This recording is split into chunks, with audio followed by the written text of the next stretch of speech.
I'm Earl Lane. I'm the Executive Director of the AAAS Kavli Science Journalism Awards. And welcome to our ceremony for the 2023 winners of these international awards. I'd like to thank our screeners and judges for coming up with another terrific group of winners. Every year, it's just remarkable the kinds of people that we get the award for. We had more than 1,200 entries for this group, and from a record 74 nations.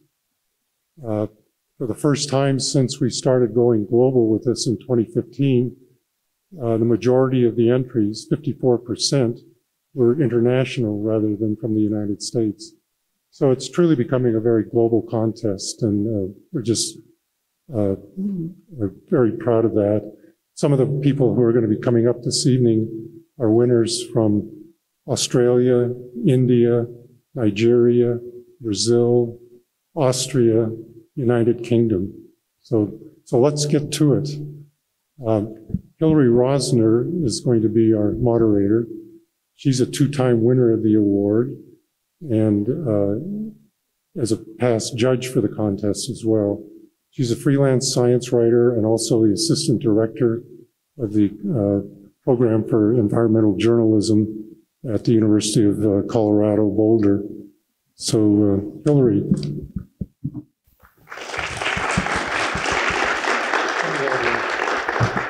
Let me add one other thing. Stacy Bailey, the Director of Communications for the Kavli Foundation, who loves to come to these things, her flight was canceled yesterday. She got on another flight today that was 4 hours late. So she's not going to be here in time to make the, in fact, she bailed out, but she gave her best wishes to everybody and congratulations to the winners. Thank you, Earl. It's great to be here. It's great to see you all in person. And also, thank you for coming on this snowy evening. And I hope some of you, at least who are not from the area, got to experience some sunshine here before it turned into this. It's really an honor to be here hosting these awards. Obviously, I don't have to tell you guys how vital science journalism is. It seems it's more vital with every passing year. And these awards are just such a wonderful reminder of the great work that passionate and diligent and talented journalists like all of you in this room are doing, despite the continuously evolving challenges. So congratulations to all the winners, and it's really just such an honor to be hosting this. So I know Earl has us on a very tight schedule, so I will introduce Sudip Parikh, the CEO of AAAS and executive publisher of the Science family of journals.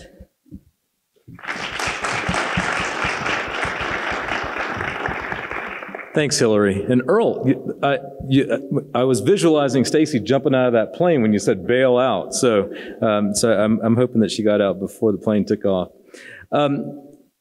Thank you all. And I'm so glad to see everybody here for these awards. Every time I come, and this is the first time since 2020 we've done this in person. And by the way, I would rather clap for that, I think. I think it's extraordinary to do this in person.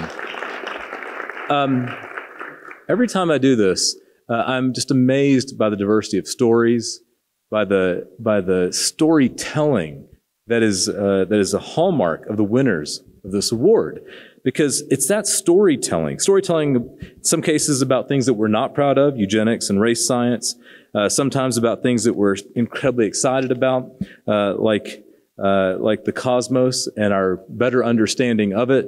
And sometimes work that tells a story that helps to influence us to save endangered species.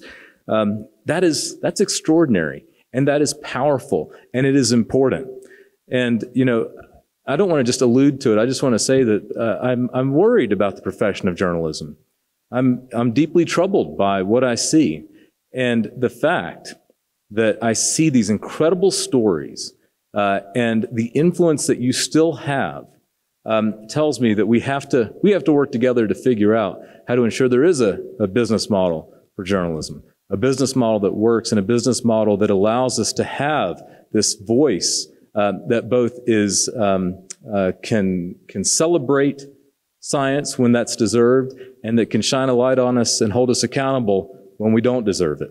And so I just want to let you know that AAAS is incredibly supportive of science journalism, and that we're here, and that we want to be partners with you all as we figure this, as we navigate this terrain that is challenging.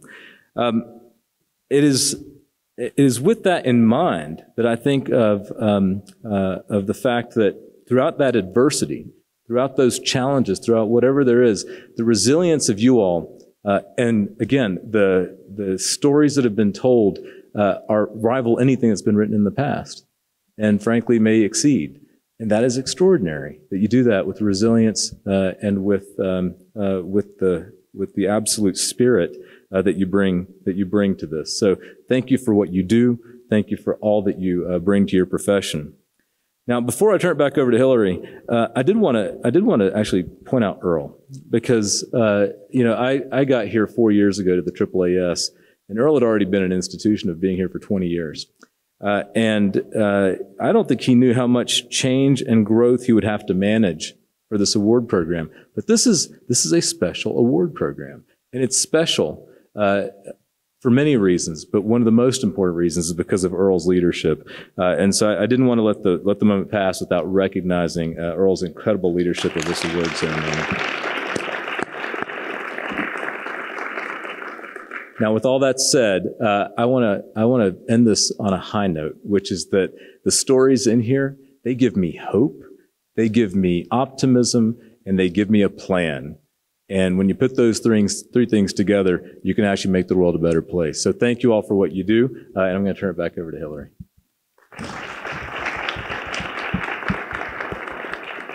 Thanks, Sudip. And I just want to echo that. It's true, like looking out and seeing all of you and reading the stories that won awards, it does fill me with hope as well. It's really inspiring, and that's partly why I'm so happy to be up here being a part of it tonight.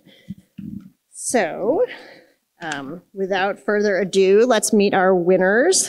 For excellence in science reporting, small outlet, the silver award goes to Duda Mengasi of OECO in Brazil. And her story told how researchers are racing against the destruction of the Amazon to ensure the survival of the Mato Grosso titi monkey, one of the world's most endangered primates. Menegasi accompanied a research team deep into the rainforest for on-the-ground reporting about a single pair of monkeys isolated in one patch of forest surrounded by farmland.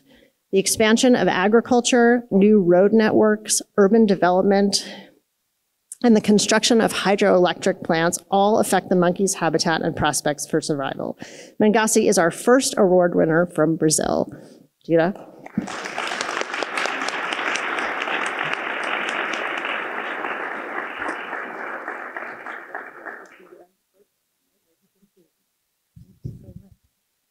Wow, the first one, I was not expecting that. Okay, thank you. I want to thank, of course, AAAS for this award. It means a lot, not just to me individually, but to Brazilian science journalism as well. As Hillary said, it's the first time a Brazilian vehicle wins it.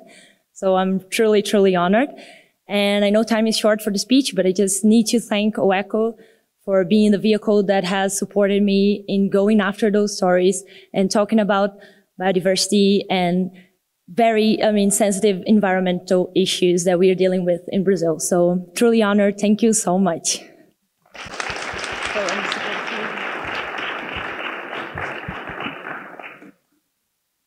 All right. The Gold Award for Science Reporting Small Outlet goes to freelancer Christine Peterson for 3 stories in WyoFile, a local Wyoming news site. Peterson tackled wildlife stories with attention to questions not often explored. In a piece on chipmunks captured for research, she delved into the question of whether surviving animals should eventually be released back into the wild rather than euthanized. In a piece about reducing the number of wolves in North America, she wrote that wolf populations can recover quickly from culling, but their social structures don't. Peterson also wrote about a young buck deer born of a beleaguered doe after the harsh winter of 2017. The fawn remained stunted even as a 2-year-old, which was a surprise to researchers. Christine?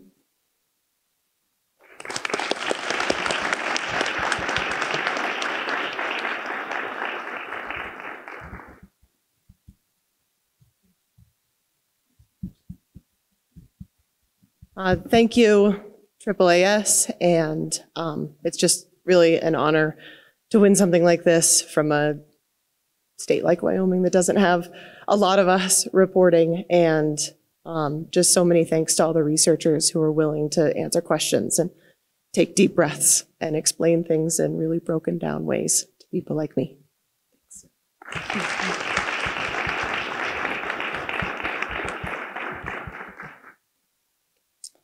Okay, for excellence in science reporting for a large outlet, the Silver Award goes to Sarah Kaplan, Simon Ducroquet, Bonnie Jo Mount, Frank Hulley-Jones, and Emily Wright of the Washington Post for Hidden Beneath the Surface, a comprehensive multimedia story on Crawford Lake in Ontario, Canada.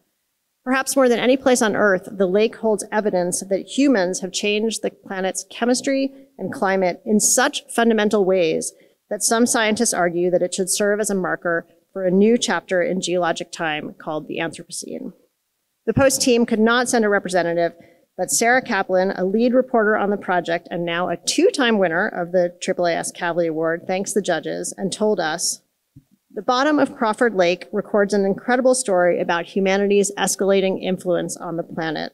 We sought to immerse readers in the lake's sediments, plunging them through layers of pollen, soot, and radioactive material so they can understand why some scientists believe people created a new epoch in Earth's geologic history." So congratulations to the Washington Post team.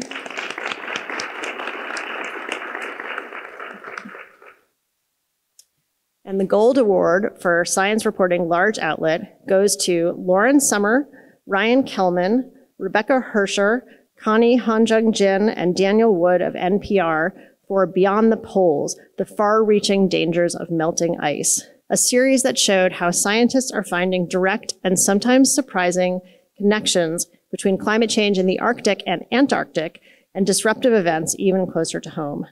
The NPR team used text and supporting multimedia resources to vividly explain how phenomena occurring thousands of miles away are producing sea level rise along the coast of Texas, increasingly destructive wildfires in the western United States, and changes in the feeding behavior of right whales in the North Atlantic. Lauren Summer will accept the award.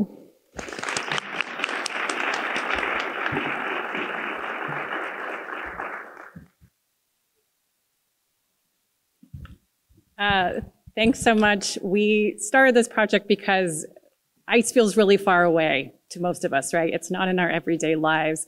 And we were reading so many studies just about the strange, bizarre ways it was affecting communities around the globe. And it's the kind of project that's hard to get support for from your newsroom. It involves faraway travel. It involves a lot of research, a lot of reading, a lot of phone calls for some very complex emerging science. So thank you to NPR and all the members that support their stations for supporting this. Thank you to AAAS for really recognizing science journalism and why it really matters and why it's so important. And it helps us all do more work and better work. So we appreciate it. Thank you so much.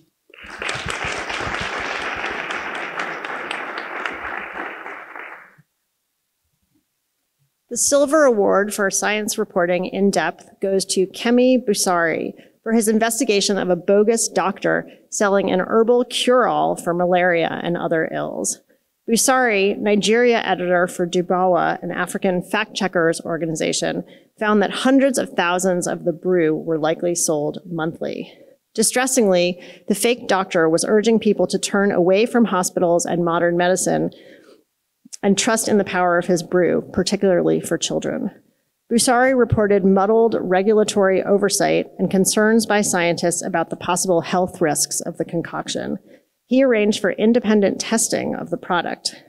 Days after his story was published by Dubawa and Nigeria's Premium Times, the Nigerian Food and Drug Agency confirmed the arrest of the bogus doctor and announced a nationwide mop-up of the toxic concoction. The judges praised the immediacy and impact of the story. Kemi?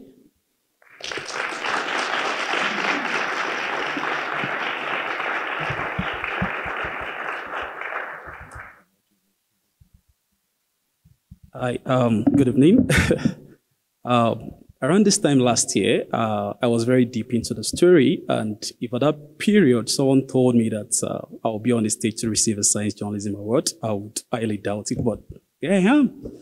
So what I wanted to do was just to tell a story, and I'll try to help people keep safe. A lot of Nigerians consume herbal concoctions, unknowing to them that some of them are poisonous, which is the case in the particular one that we checked. So I would like to say a very big thank you to my team at Dubawa. This award is dedicated to them. And a very big thank you to the AAA, the team at AAA, for recognizing me for this. Thank you.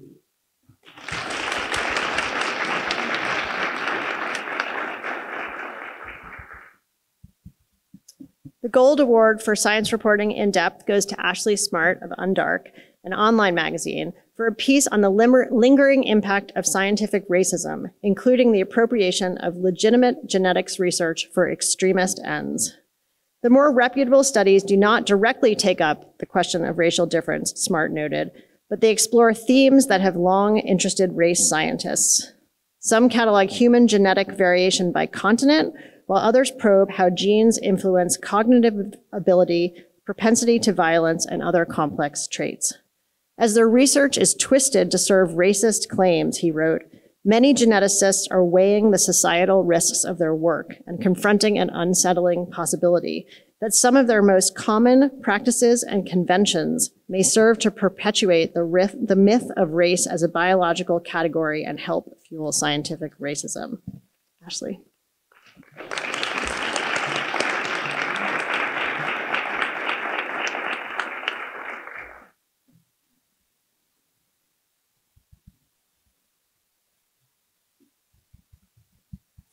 So I have to thank Brooke Burrell, who very skillfully and patiently edited all 6,000 words of that piece.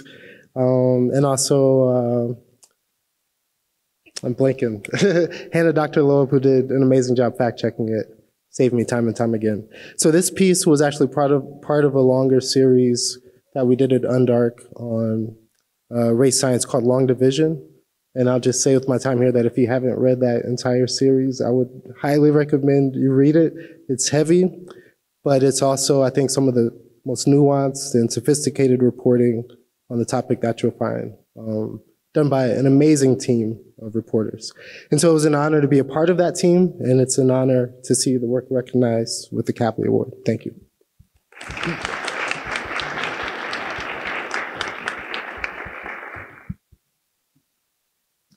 The Silver Award in the magazine category goes to Paul Tullis, a Netherlands-based freelancer, for a story in the Bulletin of the Atomic Scientists that asked, is the next pandemic brewing on the Netherlands poultry farms?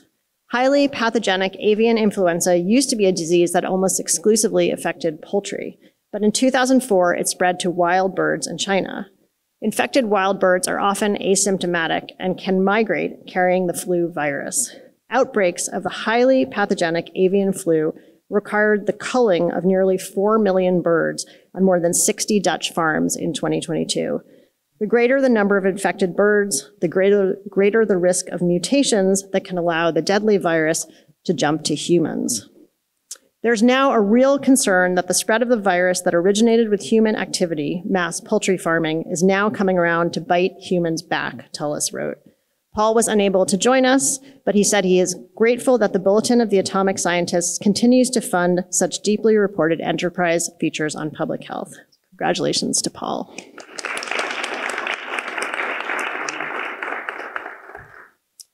And the Gold Award for the magazine category goes to Lauren Fugue for her story in Cosmos, an Australian science magazine about the Grove of Giants in southern Tasmania. She strapped on a harness and scaled a 262-foot blue gum tree to join researchers studying canopies aloft, teeming with life. My hands grip the rope with opposable thumbs that stuck in our evolutionary line because they're useful for grasping branches, she wrote. We were shaped by forests for millennia before we became Homo sapiens. My muscles may have forgotten how to climb, but this isn't a journey into the unknown. It's a return. Lauren was unable to join us, but she said climbing into the canopy was, quote, an intensely profound experience for me, and it's gratifying to see that experience resonating across continents, especially in this time of crisis when we must recognize our interconnections with each other and with all the beings we share a world with. She also thanks Ian Connellan, Rob Blakers, and Steve Pierce for the striking photography associated with her story. Congratulations.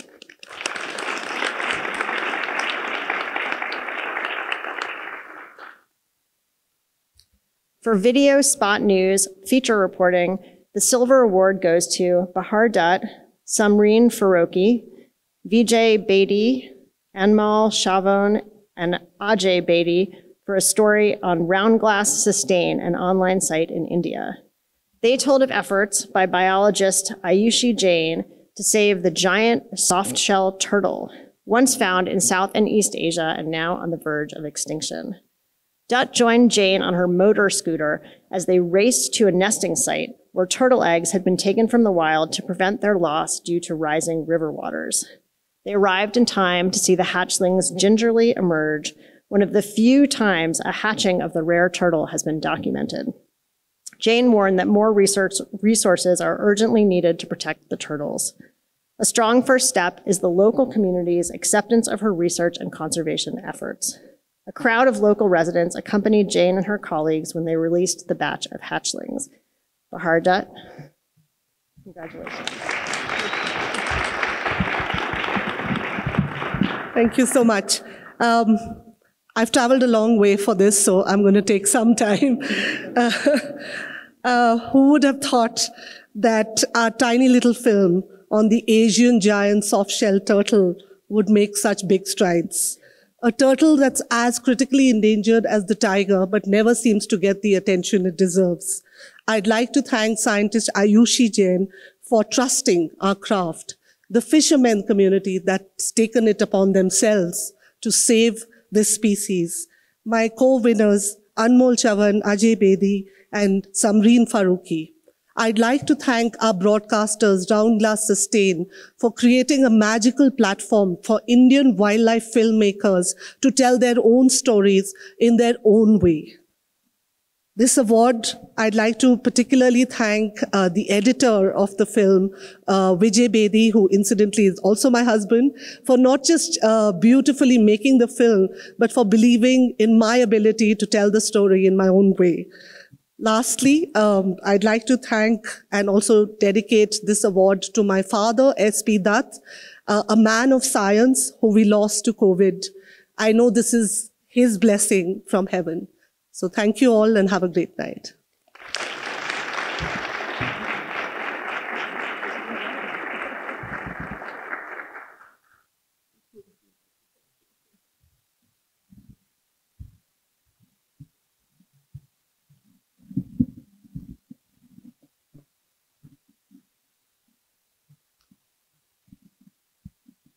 The Gold Award for Video Spot News feature reporting goes to Emily Driscoll and Jeffrey Delvisio of Scientific American for a video about the quest to save parasites.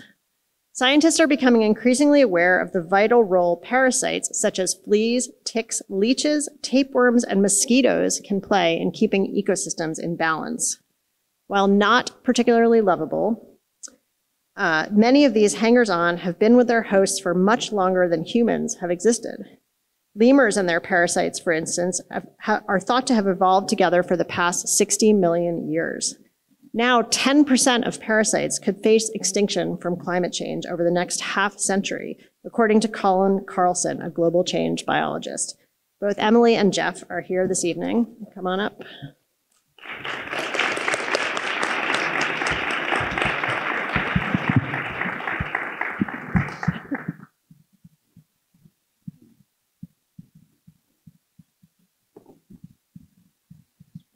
Hello. It is an incredible honor to receive this award. I would like to thank executive producer Jeff Delvisio and Scientific American for sharing and creating short documentaries. We created this film to highlight the important role parasites play in nature and the researchers that are dedicated to their conservation and study. Parasites in nature are disappearing at an alarming rate due to climate change, and that affects all of us. So this award will further draw attention to parasites and all of the ways that climate change affects us that we may not realize. So thank you so much to AAAS and Kavli for this recognition. And I just want to add an extra thanks to AAAS and Kavli because in a lot of ways, these stories are really difficult to tell. They take a lot of time and a lot of money and just the recognition, but also a little bit of financial help for the makers, especially in the ecosystem that we have for journalism. It couldn't mean more at this point because we all know what's happening in the industry, and having both the recognition and a little bit of financial support really goes a long way to help these stories continue to happen. So thank you very much.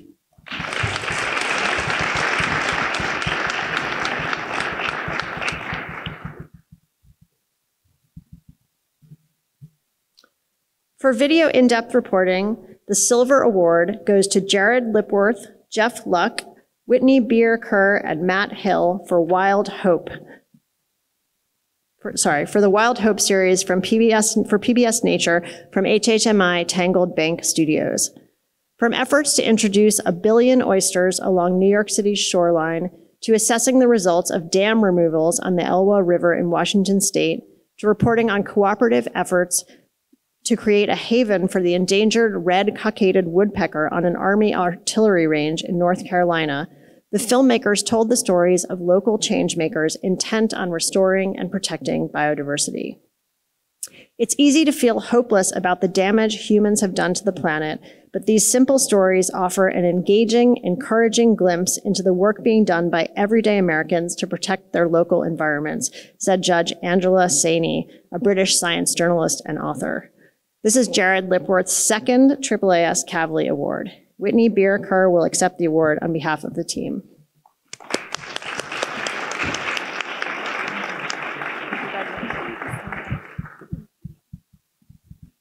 Good evening. Thank you so much. My team and I are so honored to receive this award. Wild Hope is a documentary series that spotlights mavericks around the world who have come up with innovative ways to combat the biodiversity crisis. And so we're first so grateful to all of them, to these individuals, these teams, for the work that they're doing, and also for allowing us in. If you've ever worked with a film crew, it's not the easiest thing in the world, especially when you're trying to save the world. We also want to thank PBS Nature for distributing our first season, as well as our scientific advisors, Andrew Baumford and Kira Milam. Thank you so much. Again, appreciate it.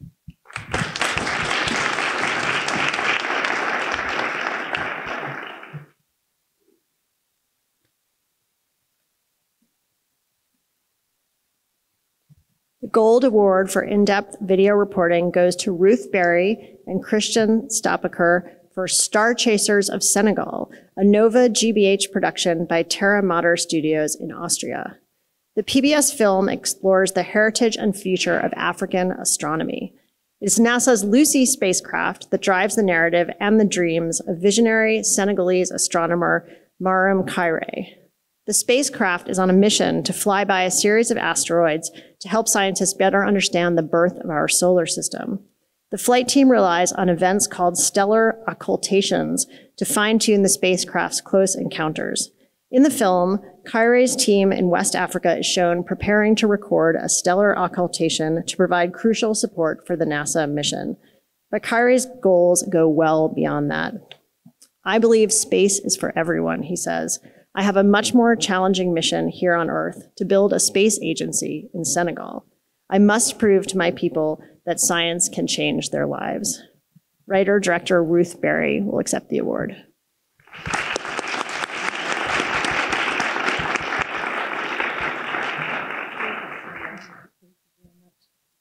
It's an incredible honour to receive this award.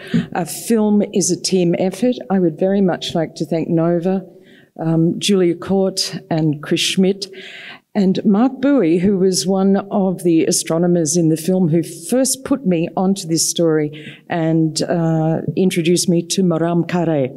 What we want when we make films is impact. And when you say goodbye to your film, when you finish it, you don't know what's going to happen to it.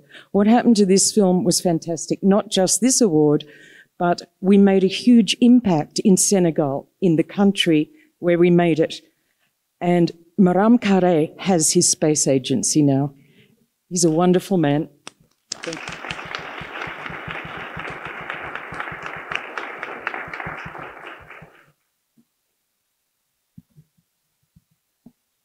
The Silver Award for the audio category goes to Wendy Zuckerman, Rose Rimler, Meryl Horn, Blythe Terrell, and Michelle Dang for the Science Versus podcast, Superbugs, Apocalypse Now? We've been hearing for years about bacteria that can't be killed by some of the strongest antibiotics, Zuckerman notes, but recently it has become apparent that the superbugs are not only scary. They also have been discovered in many locations, including hitching a ride on tiny pieces of plastics in the ocean. In outsmarting antibiotics, bacteria can readily share their tricks and tiniest genetic mutations with friendly bacteria. Researchers are scrambling to keep up, with some success using viruses called phages that prey on bacteria. Alas, finding the right phage for a particular superbug can be challenging, and there are concerns too that bacteria can become resistant to phages. This is the second AAAS Kavli Award for the Science Versus team. Wendy Zuckerman will accept the award.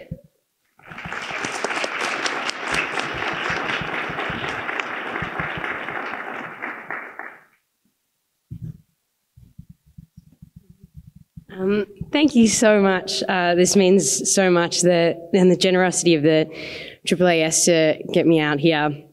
Australia is a long way away. So yeah, I just appreciate it so much being here around all of these incredibly inspiring reporters from around the world is so amazing. I think a lot of us have been working remotely and it's just harder and harder to get that inspiration every day, but being here amongst you all is so special. I also want to thank the Science Versus team. Rose is here today, but there's others in New York and Australia who just work tirelessly and amazingly and inspire me every day. So thank you.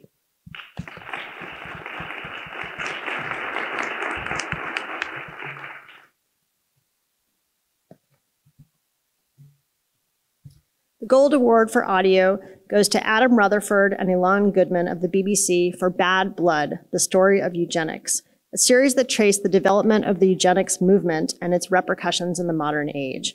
Presenter Adam Rutherford told the story of eugenics from its origins in the middle-class salons of Victorian Britain through the fitter family competitions and sterilization laws of the Gilded Age in the United States to the genocidal horrors of Nazi Germany. While the popularity of eugenics waned in the wake of World War II, one expert interviewed by the BBC remarked that although no longer labeled eugenics, eugenic thinking is in every culture, in every country, at every time. Most of the ways that humans vary are not due to just a few genes, Rutherford notes.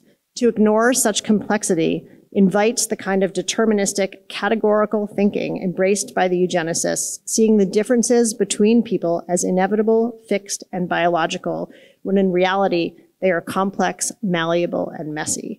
Producer Ilan Goodman will accept the award. Ilan.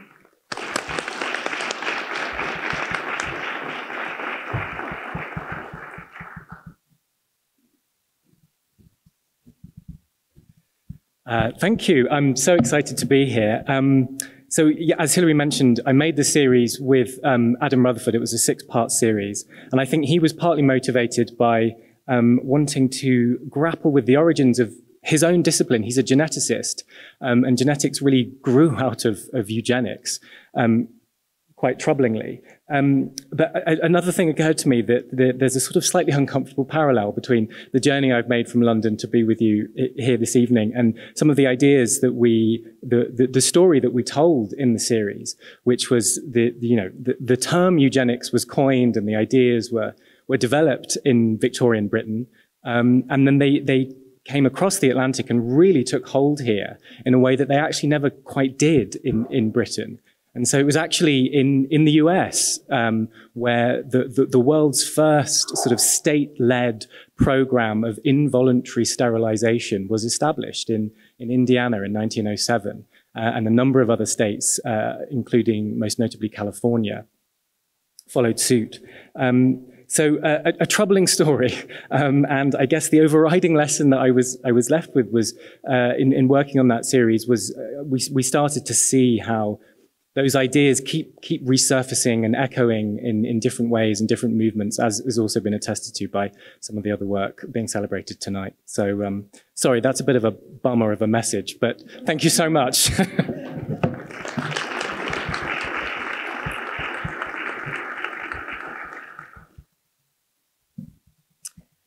The Silver Award for Children's Science News goes to freelancer Stephen Orns for our second winning piece on parasites. Orns recounts an early career choice of Chelsea Wood, who wanted to be a marine biologist, but wound up working during college in a lab that specialized in parasitic worms. At first, she thought they were disgusting. I thought they were gross and slimy, she told Orns. Why would anyone ever want to work on them?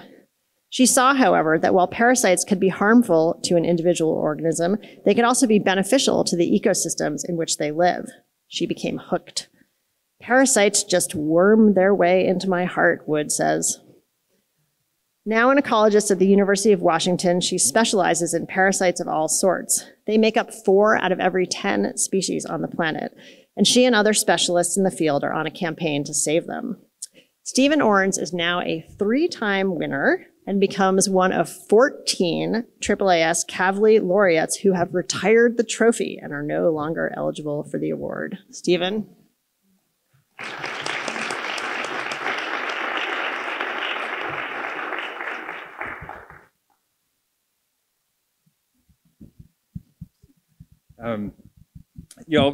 Thank you so much. This is such a huge honor, and I think it's clear tonight we need to save the parasites. So starting tomorrow. No, but I'd really like to thank and very deeply thank AAAS and the Kavli Foundation for supporting science journalism for kids who are arguably, perhaps, at least in my opinion, one of our most important audiences because they're going to be making decisions tomorrow. So thank you so much for that support.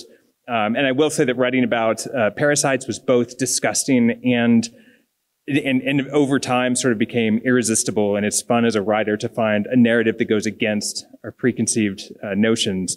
The last thing I'll say is obviously writing is collaborative, and I'd love to raise a metaphorical glass to the whole Science News Explorers crew. Janet Raloff, Sarah Zielinski, Mary Beth Gardner, who edited my story, Jill Sakai, fantastic editors. They're really extraordinary and doing something that I think no one else is doing. So I just want to thank them so much, but that's it. Thank you so much.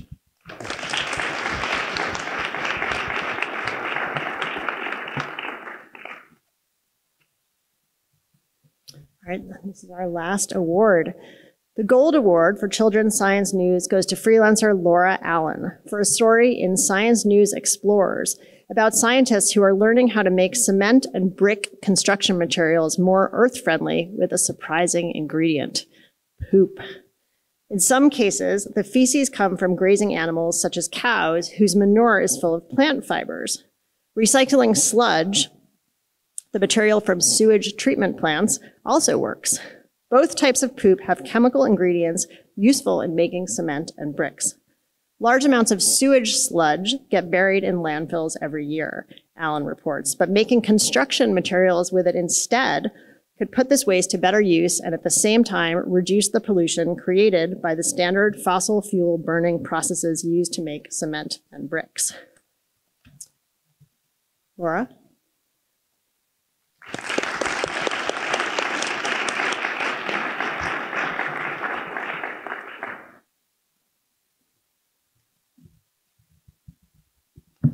Thank you so much, AAAS and the Kavli Foundation. I am very honored to be here. It's exciting for me to share this story with young people, how something as ordinary as poop can be used in the fight against climate change. I'm very grateful to the scientists who shared their research with me, John Zhao, Tuanizat, and Yas Kulreshta. And I also want to give a big thanks to the team and the editors at Science News Explorers. Janet Raloff and Jill Sakai helped edited this story. I wouldn't be here tonight without all of you. Thank you.